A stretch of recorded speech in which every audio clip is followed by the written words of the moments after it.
Hello friends, आप सभी का स्वागत है स्टडी कवर क्लासेस में। तो आज के इस वीडियो में हम लोग जीएसटीईआरटी क्लास 8 मैथ का एक्सरसाइज 9.2 का क्वेश्चन नंबर 16 और नीचे 17 18 को कंप्लीट करने वाले हैं। तो बने रहिए एंड तक, और पहली बार आए तो चैनल को सब्सक्राइब जरूर कीजिए। ठीक, तो चलिए क्वेश्चन नंबर 16 को स्टार्ट करते हैं। तो चलिए क्वेश्चन नंबर 16 से हम लोग स्टार्ट करते हैं। 16 से ठीक बोलता है, सजल ने पुरानी कार 2,25,000 में खरीदा। एक कार जो था पुराना था, उसको 2,25,000 में किसने खरीदा? सजल ने खरीदा। उसकी मरम्मत पर खर्च 25,000 रुपया किया, यानी उसमें कुछ खराबी आ गया था, या तो उसको टायर पंचर हो गया था, कुछ हो गया था, मतलब पुराना गाड़ी था, तो उसके ऊपर में उस खर्च होता है। तो उस खर्चा जो था उसका कितना था? 25,000 रुपया था।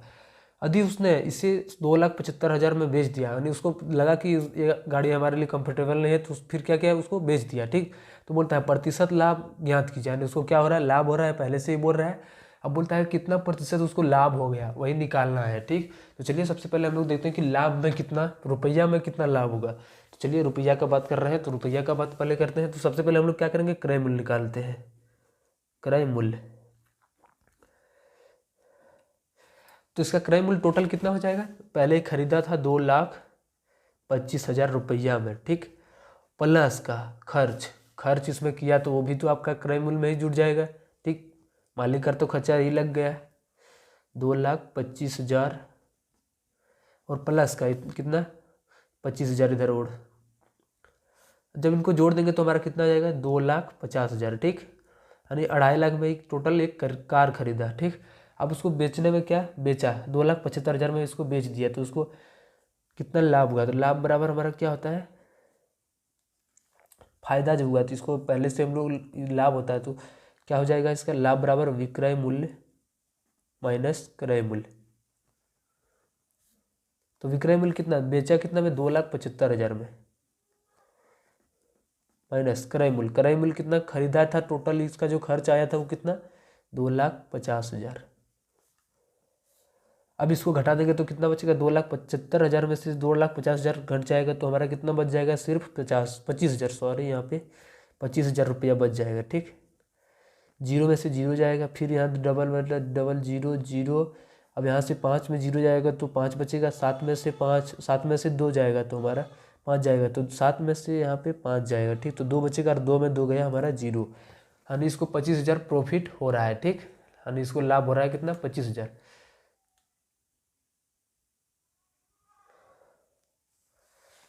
अब हम लोग क्या करेंगे? इसका प्रतिशत लाभ निकालेंगे। इसको क्या हुआ है? लाभ हुआ, तो प्रतिशत लाभ, इसका जो फॉर्मूला होता है वो क्या होता है? लाभ गुना 100 बट्टा का क्रय मूल्य। लाभ कितना हुआ? 25,000, इसकी जगह पर 25,000 गुना फॉर्मूला के अनुसार यहाँ पे 100, तो यहाँ पे 100 बट्टा में क्रय मूल्य। क्रय मूल्य यानी टोटली खरीदा कितना में, सब मिला के उसका कितना आया था खर्चा? 2,50,000, 50,000। ठीक, 2,50,000, 2 जीरो ऊपर से, 2 जीरो नीचे से, फिर यहाँ से 2 जीरो, यहाँ से भी कैंसिल, तो यहाँ से 25 से 250 कितना बार में? 10 बार में, यानी टोटल कट के कितना आ गया? 10%। अब इसका जो प्रतिशत लाभ हो जाएगा वो क्या हो जाएगा? 10%। प्रतिशत लाभ इक्वल टू 10%। ठीक, अब चलिए क्वेश्चन नंबर इसका 17 पर आते हैं। तो क्वेश्चन नंबर 17 में है, अच्छे से समझिएगा, थोड़ा हो सकता है डिफिकल्ट हो। 4 कलमों का विक्रय मूल्य 3 कलमों के क्रय मूल्य के बराबर है, तो लाभ या हानि ज्ञात कीजिए। ठीक, देखिए सबसे पहले इस सबके क्वेश्चन में हम लोग क्या, ना ही हमको क्रय मूल्य पता है एग्जैक्ट, और ना ही हमको विक्रय मूल्य पता है। ठीक, हम लोग को ये पता है कि कितना वस्तु का लेन देन हो रहा है, तो कितना वस्तु का लेन देन हो रहा है? 4 कलमों का विक्रय मूल्य जब हो रहा है तो 3 कलम का क्रय मूल्य हो रहा है। ठीक, तो हम लोग कैसे जानेंगे कि कितना वस्तु का क्रय मूल्य, मतलब इसका आएगा? एक वस्तु का एवरेज जो मूल्य आएगा वो कैसे पता करेंगे? तो इन दोनों का एलसीएम से हमको ये पता लग जाएगा कि दोनों में से एवरेज जो आ रहा है कितना रुपया खर्चा आ रहा है, या तो फिर खरीदारी में कितना लग रहा है, या तो खर्चा में, दोनों का जो एवरेज आता है वो आ रहा है। ठीक, सबसे पहले हम लोग इन दोनों का जो है सो एलसीएम निकालेंगे। तो 4 तथा 3 का लॉस कितना आ रहा है? 4 3 का लॉस 12 रुपया।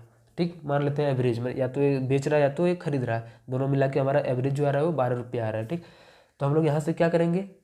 टोटल कितना हो रहा है? 12, तो हम लोग मान लेते हैं कि 12 वस्तु का जो है सो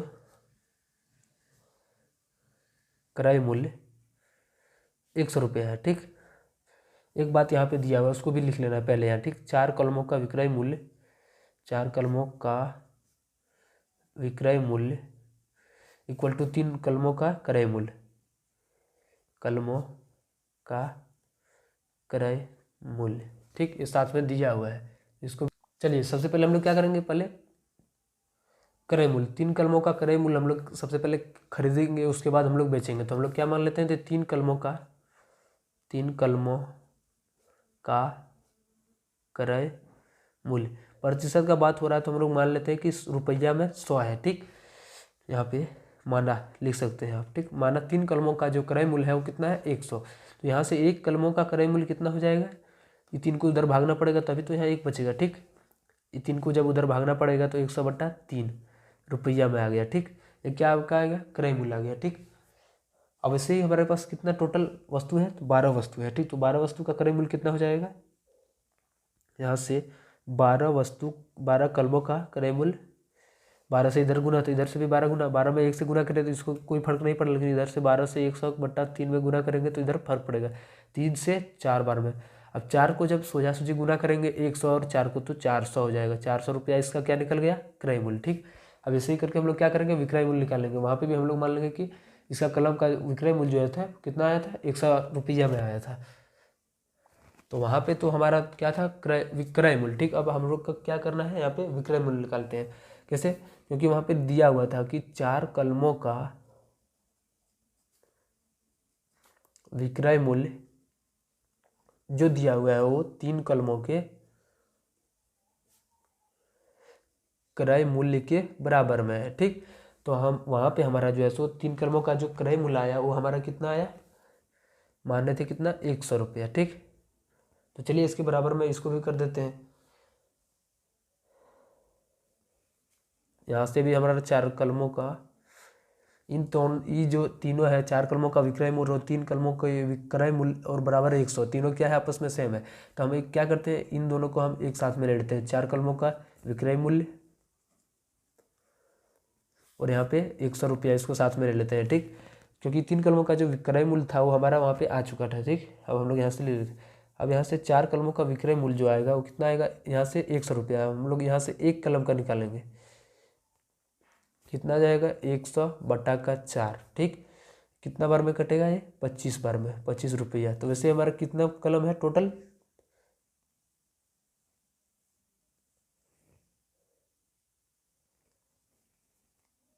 एवरेज लेके हम लोग 3 चौके 12, 12 कलमों का विक्रय मूल्य। तो क्या करेंगे, 12 से 25 को गुना करेंगे तो कितना बन जाएगा, चलिए इसको गुना करते हैं रफ में। 25 दूनी 50 और 25 से कम 25, कितना आ गया, 300 रुपया में आ गया। ठीक, ये क्या निकला, विक्रय मूल्य और वहाँ पे हमारा क्रय मूल्य। तो क्या हो रहा है, इसको लाभ हो रहा है कि हानि, देखिए विक्रय मूल्य यानी बेचने वाला, इसको जो है सो बहुत कम कमाई हो रहा है, खरीदा था 400 में, बेच रहा है 300 में, तो इसको घाटा हो रहा है। तो कितना घाटा हो रहा है, तो यहाँ से हानि निकलेगा। तो हानि बराबर बड़े में से छोटे को माइनस करेंगे तो 100 रुपया इसको हानि हो रहा है। ठीक, क्या बोला है इसके आगे में क्वेश्चन में, इसमें साथ में बोला है कि प्रतिशत लाभ या प्रतिशत हानि दोनों, तो लाभ या हानि ज्ञात कीजिए। ठीक, तो यहाँ पे सिर्फ लाभ और हानि ही दिया, तो ये हमारा आंसर हो जाएगा। तो यहाँ से हम लोग क्या करेंगे, देखिए वहाँ पे हमारा ये 100 रुपया हानि में आ गया। ठीक, आंसर आपका जो है सो परसेंट यानी लाभ में दिया हुआ है, ठीक, हानि में दिया हुआ है। ठीक, तो उसको निकाल लेते हैं। सबसे पहले तो क्या होता है, प्रतिशत हानि बराबर, फॉर्मूला हम लोग पीछे पढ़े थे कि हानि गुना 100 और बट्टा में क्रय मूल्य, हानि 100 रुपया का हानि बट्टा फॉर्मूला से 100 बटे का क्रय मूल्य, खरीदा था इसकी कितना में खरीदा था, तो हम लोग पीछे पढ़े थे कितना था, 400 था। 2 जीरो यहाँ से, 2 जीरो यहाँ से, 4 से ये कितना बार में, 25 बार में। अब ये कट के कितना आ जाएगा, 25% हानि। ठीक, ये आंसर हो जाएगा। तो ये जो है सो हमारा 25% हानि आंसर हो जाएगा। ठीक, तो चलिए अब क्वेश्चन नंबर 18 की ओर बढ़ते हैं। आप लोग चैनल को जरूर सब्सक्राइब कीजिएगा। ठीक, तो अब हम लोग क्वेश्चन नंबर 18 पर आते हैं। तो क्वेश्चन नंबर 18 में बोला है, यदि कोई बैटरी 4% हानि की जगह पर 4% लाभ पर बेची जाती है तो 6 रुपया अधिक प्राप्त होता है। तो बैटरी का क्रय मूल्य ज्ञात कीजिए। ठीक, तो देखिए हम लोग को तो पहले से पता नहीं है कि कितना में बेचा है कितना में नहीं बेचा है, तो हम लोग मान लेते हैं कि तो लेकिन ये क्या है कि बेचा है हर बार। ठीक, या तो 4% हानि की जगह पर 4% के लाभ हुआ हो, लेकिन ये क्या किया है, तो ये बेचा हुआ है। ठीक, तो माना इसका जो विक्रय मूल्य मान लेते हैं, माना विक्रय मूल्य वो कितना मान लेते हैं, एक्स मान लेते हैं। ठीक, अब एक एक करके हम लोग क्या करेंगे, एक हानि का अलग कंडीशन निकालेंगे, फिर हम लोग क्या करेंगे, एक लाभ का अलग कंडीशन निकालेंगे, और दोनों को कंपेरिजन करके हम लोग क्या, उसका जो अंतर आएगा दोनों में डिफरेंट आएगा, वो कितना आ जाएगा, 6 आ जाएगा। ठीक, तो चलिए हम लोग सबसे पहले ये करते हैं, माना विक्रय मूल्य बराबर एक्स। सबसे पहले हम लोग क्या हानि बोला, तो हानि का है 4% हानि, 4% हानि।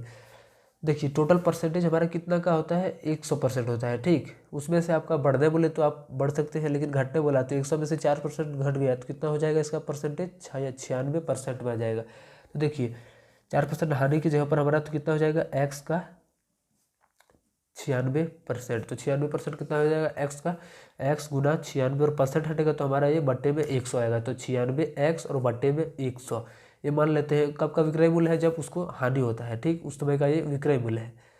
अब अगला हम लोग क्या करेंगे, लाभ की जगह पर देखेंगे कि कितना आएगा इसका विक्रय मूल्य, 4% लाभ के जगह पर। ठीक, एक्स का जो है सो 4%, एक्स का मतलब लाभ हो रहा है, तो 100 में से हम लोग क्या होगा, अभी बढ़ेगा तो 104 बन जाएगा। ठीक, 100 रुपया पहले बनता था, अगर यदि अब फायदा हुआ 4 रुपया और, तो कितना 4% में बढ़ के कितना हो जाएगा। लेकिन उसमें क्या हो रहा था, फर्स्ट में हानि हो रहा था, तो 100 टोटल मिलना चाहिए था, लेकिन उसको 4 रुपया कम मिल रहा था, तो कितना में खरीद रहा था, बेच रहा था, 96 में बेच रहा था। ठीक, तो चलिए एक्स का जो है सो अभी परसेंट हो जाएगा, वो कितना 104% हो जाएगा, जो रुपया में एक्स गुना 104 और बट्टे में 100,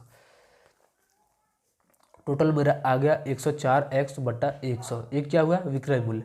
अब इन दोनों का जो डिफरेंट अंतर बोल रहा है कि अगर यदि इसमें और इसमें बेचेगा तो उसका डिफरेंस जो आएगा वो कितना 6 रुपया अधिक प्राप्त होता है, यानी इसको जो है सो हानि की जगह पर ये लाभ पर बेच रहा है, तो उसको कितना अंतर प्राप्त हो रहा है, 6 रुपया। तो चलिए दोनों का अंतर कर देते हैं, सबसे पहले बड़े में से छोटे को माइनस कर देते हैं, 104 एक्स और बट्टे में 100 माइनस, इधर हमारा 96 एक्स और बट्टे में 100, और दोनों का जो डिफरेंस यानी अंतर आएगा वो कितना आ जाएगा, 6 रुपया में। ठीक, अब 100 का एलसीएम तो हमारा 100 ही रहने वाला, 104 एक्स माइनस इधर मेरा 96 एक्स, इधर है हमारा 6 रुपया में। ठीक, 104 में से 96 जाएगा तो हमारा कितना बचेगा, टोटल 4 और 4 आपका 8 एक्स बच जाएगा। ठीक, और इधर 6।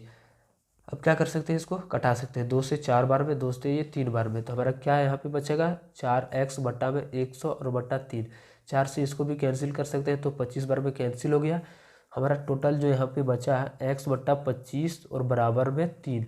अब इस तरह का कैलकुलेशन हम लोग क्या करते हैं, इस तरह से कैलकुलेशन में हम लोग कोना कोनी गुना करते हैं, तो एक्स को यहाँ इसके नीचे में कुछ नहीं तो सिर्फ एक्स रह जाएगा, 25 को जब 3 से गुना करेंगे तो हमारा ये 75 रुपया में आ जाएगा। ठीक, इसका जो विक्रय मूल्य जो वस्तु का आएगा वो कितना आ जाएगा, 75 रुपया।